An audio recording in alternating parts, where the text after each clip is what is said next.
तो आइए चलिए हम लोग अपना अगला क्वेश्चन डिस्कस करते हैं। India has decided two phase out all the squadrons of the MiG 21 by which year. ठीक है, तो आप सबको पता होगा कि MiG 21 this is an aircraft, ये एक एयरक्राफ्ट है जो कि इंडियन एयरफोर्स यूज करती है। तो एज ऑफ नाउ अभी हमको पता है कि जो इंडियन आर्मी है, पूरी की पूरी आर्मी, ये आर्मी से ज्यादा बेहतर वर्ड होगा, इंडिया का जो डिफेंस सेक्टर है ये एक सेल्फ रिलायंस की मुहिम से गुजर रहा है। हम सबको बहुत बढ़िया से पता है, कोविड में एक वर्ड बहुत ज्यादा फेमस हो रहा था, वो है आत्मनिर्भर। ठीक है, तो हम ना डिफेंस सेक्टर में भी अपने आप को आत्मनिर्भर बनाने की कोशिश कर रहे हैं। तो ये जो मिग वाला जो ये है ना aircraft, this is basically imported. और अभी रिसेंटली कई सालों में यहाँ पे एक्सीडेंट्स की बहुत ज्यादा खबर आई है। इसीलिए गवर्नमेंट ऑफ इंडिया जो है वो ट्राई कर रही है कि वो मिग 21 के पूरे स्क्वाड्रंस को फेज आउट कर दे। उसी का आपसे ईयर पूछा गया है कि हमने इसके लिए थ्रेशोल्ड ईयर क्या रखा है।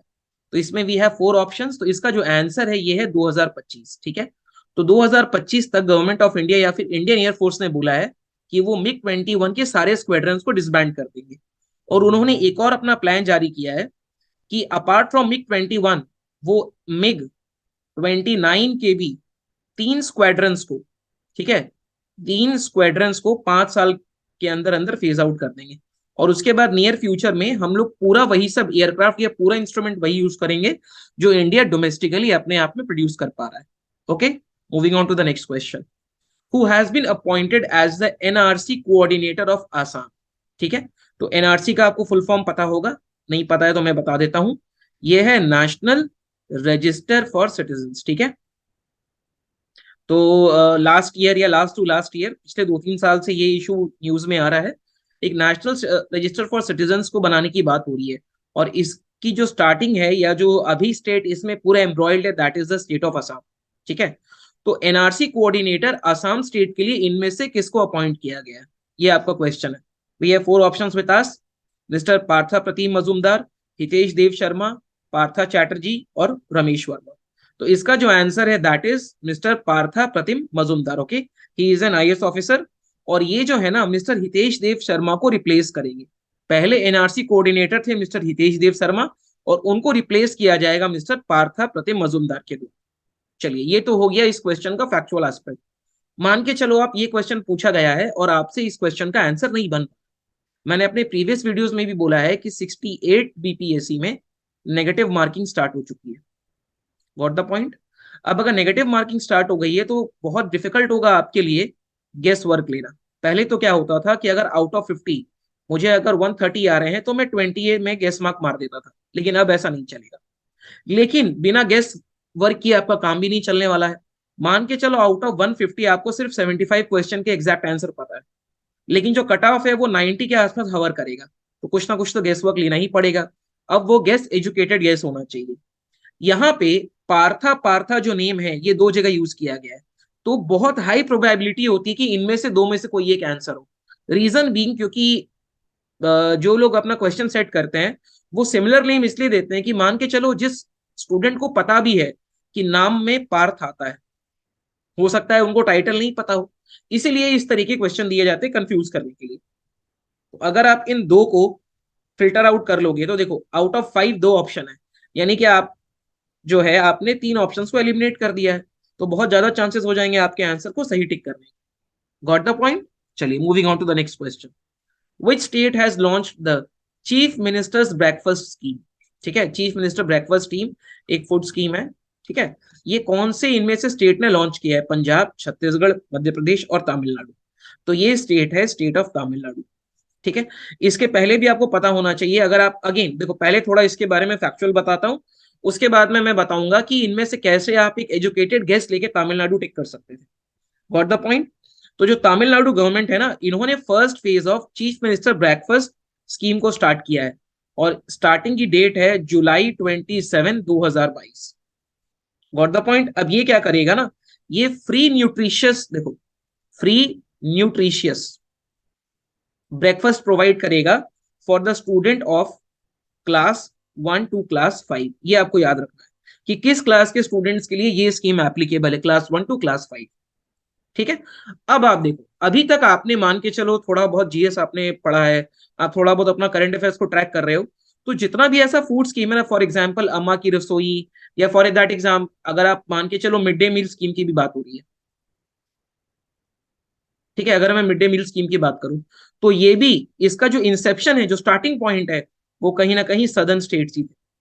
अगर इतना भी थोड़ा आपको पता है ना, तो आप इसमें इस इन चार में से ऑप्शंस को एलिमिनेट कर ले जाओगे और आप आंसर तमिलनाडु को पिक कर। व्हाट द पॉइंट, चलिए आगे। बिहार स्पेसिफिक क्वेश्चन है, अमटी नंबर ऑफ टाइम्स बोला हुआ है, उसको 2 3 4 मार्क कर लो, बहुत हाई प्रोबेबिलिटी ये सब आने की। अब देखो, बिहार में भी एक स्टार्टअप पॉलिसी स्टार्ट की गई है। तो बिहार की जो स्टार्टअप पॉलिसी है 2022 में, जो कि हमने लॉन्च किया है, उसका एग्जैक्ट लॉन्चिंग डेट क्या है? बहुत क्लोज ऑप्शंस दिए गए हैं। तो यहाँ पे ये बहुत ही फैक्चुअल क्वेश्चन है। इसका अगर आपको आंसर आए, if you are dead sure तभी मारना, नहीं तो ज्यादा प्रूडेंट होगा कि आप ये सब क्वेश्चंस को छोड़ दो। ठीक है, तो इस क्वेश्चन का आंसर है जुलाई 29 ऑफ 2022। 29 जुलाई 2022 को बिहार की स्टार्टअप पॉलिसी लॉन्च की गई है। अब इसमें यह बोला गया है कि 10 lakh rupees will be given, and that 10 lakh rupees will be interest free. ठीक है, और वो इंटरेस्ट फ्री जो है वो कितने ड्यूरेशन के लिए होंगे? For 10 years. ठीक है, तो 10 10 10 याद रखना, ये क्लियर हो जाएगा आपको। उसके बाद देखो, मान के चलो अगर कोई स्टार्टअप अगर विमेन के द्वारा स्टार्ट की गई है, if the startup is being started by an women entrepreneur, तो उनको एडिशनल फैसिलिटी ऑफ 5% दी जाएगी। एडिशनल फैसिलिटी ये अमाउंट में है या और कुछ है, that is for the by rules to decide.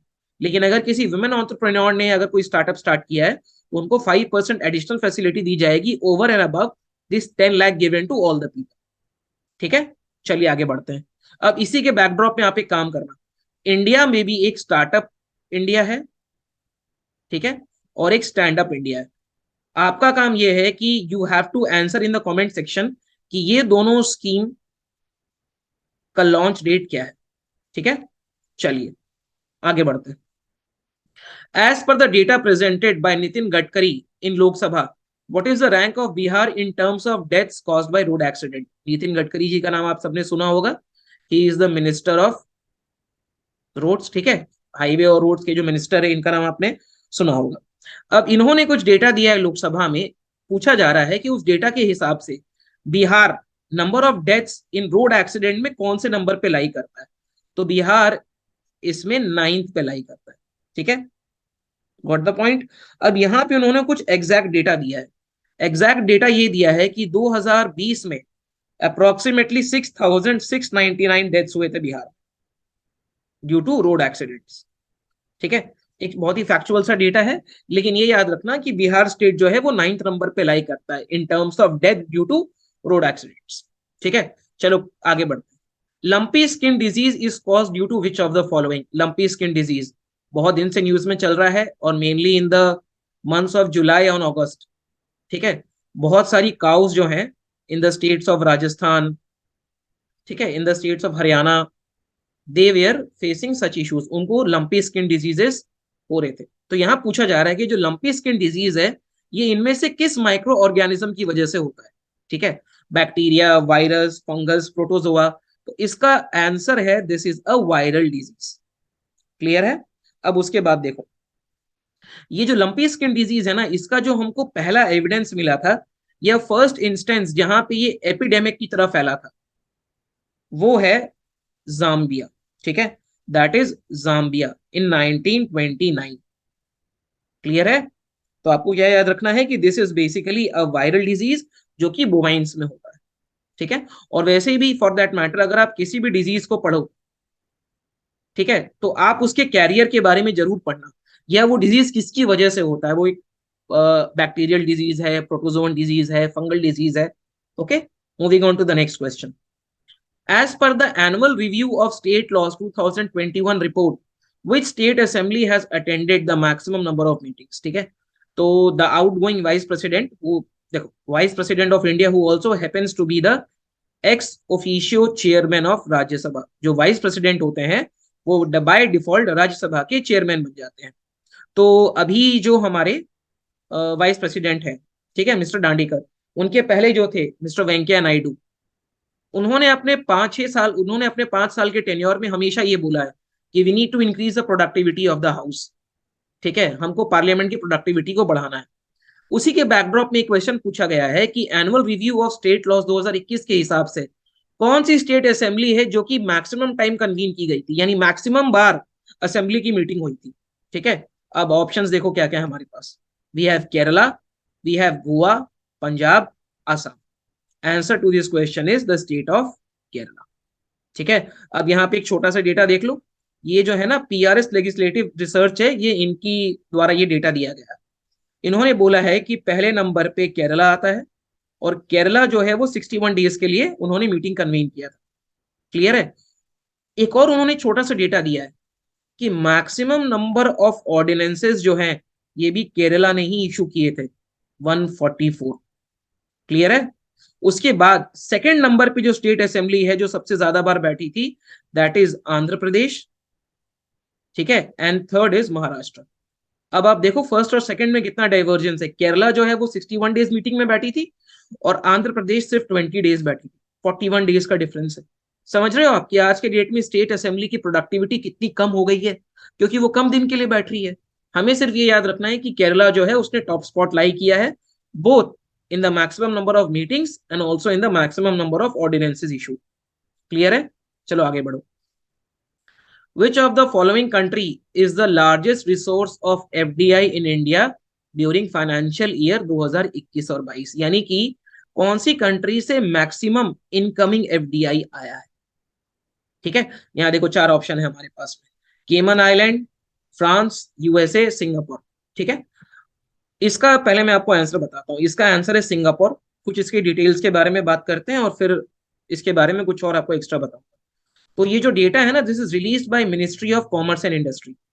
इसको मैं छोटे में मिनिस्ट्री ऑफ कॉमर्स लेके लिखता हूँ। इन्होंने बोला है कि जो टॉप 5 एफडीआई इनफ्लोज हैं इंडिया में, उसका जो सोर्स है पहले नंबर पे है सिंगापुर। ठीक है, और आउट ऑफ अगर मैं 100% एफडीआई की बात करूं तो 27% एफडीआई जो है वो सिंगापुर से आया है। सेकेंड नंबर पे लाई करता है यूएसए, जिसने 18% के आसपास एफडीआई में कंट्रीब्यूट किया है। And third is Mauritius. ठीक है, चलो मॉरिशियस जो है वो अप्रोक्सीमेटली 16% है। हम सिर्फ 3 तक ही पढ़ेंगे। अब आप देखो क्या है, अगर आपको इसमें एलिमिनेट करना हो, केमन आइलैंड्स के बारे में थोड़ा भी पता हो तो केमन आइलैंड्स जो है ना ये टैक्स हेवन है। Tax haven. अब टैक्स हेवन से लोग इन्वेस्टमेंट करेंगे, ये थोड़ा सा अजीब है सुनने में। फ्रांस के बारे में हम कभी नहीं पढ़ते हैं कि फ्रांस एक biggest contributor of FDI. Option है यूएसए एंड सिंगापुर। तो आप इसको ऐसे भी याद रख सकते हो कि यूएसए भले ही सबसे बड़ा देश है लेकिन इसका कंट्रीब्यूशन उतना नहीं है, लेकिन सिंगापुर का कंट्रीब्यूशन है। इसके पीछे दो रीजन आप समझ सकते हो, क्योंकि सिंगापुर जो है वो इंडिया को as a very big market destination देखता है। सिंगापुर भले हमसे ज्यादा एडवांस्ड हो, लेकिन we are a bigger economy than Singapore. इस तरीके से कुछ निट ग्रिड्स लगा के आप सिंगापुर मार्क कर सकते थे। Got the point. चलिए आगे बढ़ते हैं। ड्यूरिंग फाइनेंशियल ईयर 21-22 इंडिया ने टोटल कितना एफडीआई रिसीव किया है। लास्ट क्वेश्चन में हमने देखा था कि विच कंट्री या which country was the source of maximum amount of inflows। यहां पूछा गया है कि क्यूमुलेटिव टर्म में इंडिया में कितना एफडीआई इनफ्लो हुआ है। 100 billion, 92 billion, 85 billion, 79। Very factual question, it is 85 billion. Clear है। अब उसके बाद में अगर मैं आपको आप छोटा सा डेटा दूं कि इंडिया में तो चलो ठीक है बाहर से एफडीआई आया है, लेकिन there must be some states which would have received maximum FDI. तो इंडिया में मैक्सिमम एफडीआई रिसीविंग स्टेट जो है दैट इज कर्नाटका। कर्नाटका ने सबसे ज्यादा एफडीआई रिसीव किया है। परसेंटेज टर्म्स में बात करूं तो अप्रोक्सीमेटली 37%। सेकेंड नंबर पे लाई करता है the economic capital of India, Maharashtra. ठीक है, अगर फिर से इसमें परसेंटेज टर्म्स में बोला जाए तो 26%। एंड थर्ड नंबर पे लाई करता है the capital Delhi, approximately 13.93%। Clear है। आगे बढ़े। चलिए next question. Recently, an interfaith conference was attended by the National Security Advisor Ajit Doval, which was conducted in which city? ठीक है, एक इंटरफेथ कॉन्फ्रेंस हुआ था हैदराबाद, अजमेर, मुर्शिदाबाद, न्यू दिल्ली।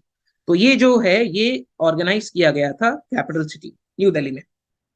ठीक है, अब ये जो क्लेरिक थे ना, this was an interfaith conference in which we had the presence of Sufi clerics. यानी सूफी जो क्लेरिक्स मींस रिलीजियस पीपल, जिस तरीके से हमारे यहाँ पे प्रीस्ट होते हैं उनके यहाँ पे क्लेरिक्स होते हैं।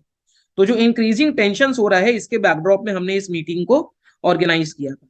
और जिस इंस्टीट्यूशन ने इसको ऑर्गेनाइज किया था उसका नाम है ऑल इंडिया सूफी, देखो ये नाम याद रखना, सज्जद नशीन काउंसिल, ठीक है, इन्होंने इस मीटिंग को ऑर्गेनाइज किया था। चलिए आगे बढ़ते हैं।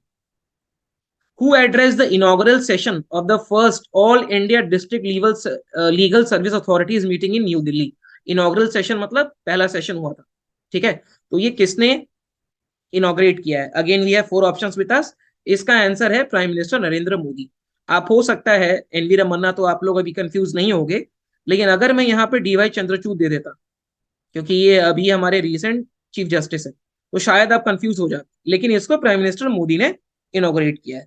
और इसको ऑर्गेनाइज करा था नालसा ने, नेशनल लीगल सर्विस अथॉरिटीज ने इसको ऑर्गेनाइज किया था। तो ये इनॉग्रल मीटिंग है of district legal service authorities in Delhi which was inaugurated by the Prime Minister Narendra Modi. Got the point? Moving on to the next question. The Innocenti Declaration is associated with which of the following? इस तरह के अगर कोई भी declaration अगर news में आ रहे हैं तो आपकी ये ड्यूटी है कि आप जाके उसको पढ़ो, उसके ऑब्जेक्टिव के बारे में पढ़ो और वो किस चीज से रिलेट कर रहा है ये भी पढ़ो, ठीक है।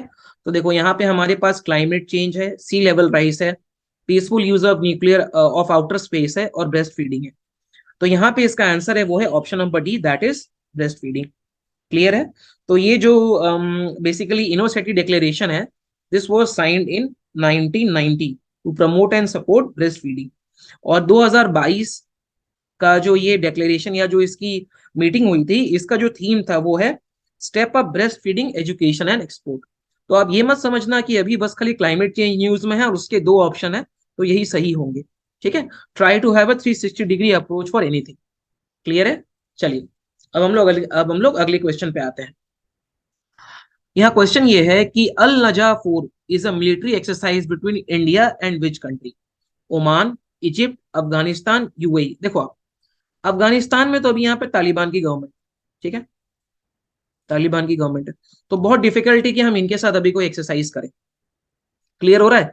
इजिप्ट के साथ भी सुनने में जहां तक कि नहीं ही आता है, लेकिन हाँ ओमान जो है ये इंडियन ओशनिक रीजन में इंडिया का पार्टनर है। क्लियर है? तो यहाँ पे इसका जो आंसर है वो है ओमान। तो इंडिया और ओमान की आर्मी ने एक 2 वीक का मिलिट्री एक्सरसाइज क्लियर किया है, ठीक है। और ये जो एक्सरसाइज है ना अल नजह 4, या ये कहाँ ऑर्गेनाइज, देखो कोई भी मिलिट्री एक्सरसाइज होती है तो ये किसी पर्टिकुलर एरिया में ऑर्गेनाइज होती है। तो बहुत बार स्टेट पीसीएस का टेंडेंसी होता है कि वो उस एरिया के बारे में भी पूछ सकती है। क्लियर है? तो ये हमने ऑर्गेनाइज किया है इन द महाजन, ठीक है, नाम याद रखना, महाजन फील्ड फायरिंग रेंज या Mahajan field range of Rajasthan. Exact name अगर नहीं भी याद रखोगे, सिर्फ राजस्थान भी याद रखोगे तो हमारा काम हो जाएगा। Got the point? चलिए अगला क्वेश्चन। Which state has launched the मुख्यमंत्री न्याय रथ? न्याय मीन्स जस्टिस, तो मुख्यमंत्री न्याय रथ इनमें से किस स्टेट ने लॉन्च किया है? Jharkhand, Chhattisgarh, Madhya Pradesh, Orissa, more than one, ठीक है। तो इसका जो आंसर है वो है the state of Chhattisgarh. Chhattisgarh ने ये मुख्यमंत्री न्याय रथ को लॉन्च किया है, ठीक है। अब यहाँ पे जान लो आप, चीफ मिनिस्टर जो है वो है मिस्टर भूपेश बघेल, ठीक है, ये जो है छत्तीसगढ़ के चीफ मिनिस्टर है, इन्होंने ये लॉन्च किया है। इसका जो मेन ऑब्जेक्टिव वो ये है टू मेक विमेन, ठीक है, aware of laws and rights, to make women aware of laws and rights. छोटा सा एग्जांपल देता हूं आपको, जैसे एक सेक्शन 498A है, ठीक है, आईपीसी का, जो बेसिकली डाउरी और ये सब फिजिकल वायलेंस के साथ कोरिलेट करता है। उसके बाद में एक डाउरी प्रोहिबिशन एक्ट भी है जो गवर्नमेंट ने पास किया है, लेकिन विमेन को इसका नॉलेज ही नहीं है।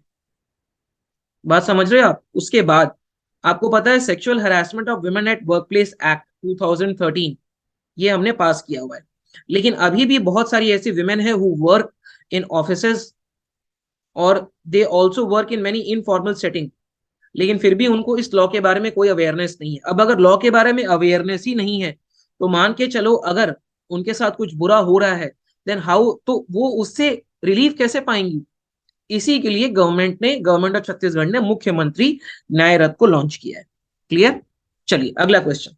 विच bank has open its first currency chest in Patna? इनमें से किस बैंक ने पहली करेंसी चेस्ट पटना में ओपन की है? ठीक है, we have SBI, Karnataka bank, Bandhan bank, South India bank. इसका आंसर है आपका बंधन बैंक। ठीक है, बंधन बैंक ने अपनी पहली करेंसी चेस जो है वो बिहार के पटना डिस्ट्रिक्ट में एक एरिया है, चलो मैं यहाँ एरिया का नाम लिख देता हूँ, वो एरिया का आपका नाम है दीदारगंज। ठीक है, दीदारगंज एरिया इन पटना इन बिहार में ये खोला जा रहा है। और ये इस बैंक की पहली एवर करेंसी चेस्ट है। ऐसा नहीं है कि ये पटना में पहला खोल रहा है, ऑल ओवर इंडिया ये इसकी पहली एवर करेंसी चेस्ट है। क्लियर। अगले क्वेश्चन पे आते हैं। As per the law minister Kiren Rijiju, ये लोग कुछ अपना डेटा देते हैं, ठीक है, ये अभी इंडिया के करंट लॉ मिनिस्टर है। Which high court has the highest pendency of cases. अब अगर पेंडेंसी ऑफ केसेस की बात हो रही है, आप सबको पता होगा कि इंडिया में जो पूरे 3 टायर जुडिशरी है उसमें pendency of cases is a very big issue. तो इन्होंने एक डेटा दिया था, उस डेटा के हिसाब से इनमें से किस हाई कोर्ट में सबसे ज्यादा पेंडेंसी ऑफ केसेस है। अब देखो यहाँ पे क्या क्या है, इलाहाबाद हाई कोर्ट है, बॉम्बे हाई कोर्ट है, कैलकाटा हाई कोर्ट है, मद्रास हाई कोर्ट है। तो इन्होंने जो डेटा दिया था उस डेटा के हिसाब से Allahabad high court has the highest pendency of cases. और अगर हम टोटल पेंडेंसी ऑफ केसेस की बात करें तो अप्रोक्सीमेटली 59 लाख केसेस पेंडिंग है टोटल 25 हाई कोर्ट मिला। तो as of now India is having 25 high courts. Clear है। अब आप सोचोगे कि हर एक स्टेट में हाई कोर्ट होता है, लेकिन इंडिया में स्टेट तो 28 है, तो ये 25 हाई कोर्ट कैसे हो रहा है। ठीक है, तो जो 28-29 या जो स्टेट्स है टोटल इंडिया में, उन सबके कोरस्पॉन्डिंग में एक हाई कोर्ट नहीं है। जैसे एग्जांपल देता हूं आपको, पंजाब और हरियाणा, ठीक है, ये दो अलग अलग स्टेट्स हैं। क्लियर। लेकिन पंजाब और हरियाणा मिला के they have 1 high court at Chandigarh. Clear है। इस तरीके से बहुत सारे 2 स्टेट के कॉमन हाई कोर्ट है। और यूटीज जो होते हैं, यूनियन टेरिटरीज जो होते हैं, वो जिस भी स्टेट में के अपने कॉन्टिगुअस रीजन में लाई करते हैं, ये उसी स्टेट के हाई कोर्ट के जुरिस्डिक्शन में आते हैं। क्लियर हो रहा है। ठीक है, तो बहुत बार स्टेट पीसीएस आपसे ये सब क्वेश्चन भी पूछ देते हैं कि इन टोटल इंडिया में कितने हाई कोर्ट्स हैं। अब आप इस केस में अपना कंफ्यूज हो जाओगे, यार यहाँ तो चलो ठीक है, जितने स्टेट्स हैं उतना ही हाई कोर्ट होना चाहिए, लेकिन this is not the case.